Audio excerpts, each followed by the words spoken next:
اسی نے انسان کو ٹھیکرے کی طرح کھنکھناتی مٹی سے بنایا اور جنات کو آگ کے شعلے سے پیدا کیا، تو تم اپنے پروردگار کی کون کون سی نعمت کو جھٹلاؤ گے؟ وہی دونوں مشرقوں اور دونوں مغربوں کا مالک ہے، تو تم اپنے پروردگار کی کون کون سی نعمت کو جھٹلاؤ گے؟ اسی نے دو دریا رواں کیے جو آپس میں ملتے ہیں، مگر دونوں میں ایک آڑ ہے کہ اس سے تجاوز نہیں کر سکتے، تو تم اپنے پروردگار کی کون کون سی نعمت کو جھٹلاؤ گے؟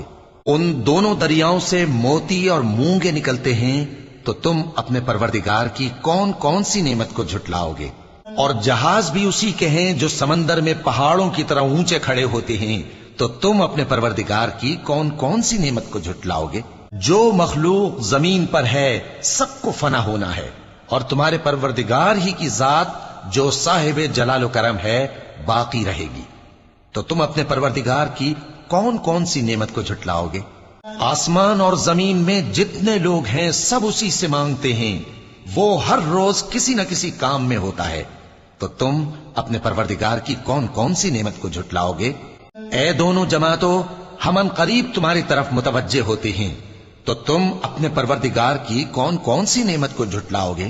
اے گروہ جن و انس، اگر تمہیں قدرت ہو کہ آسمان اور زمین کے کناروں سے نکل جاؤ تو نکل جاؤ، اور زور کے سوا تو تم نکل سکنے ہی کہ نہیں، تو تم اپنے پروردگار کی کون کون سی نعمت کو جھٹلاؤ گے؟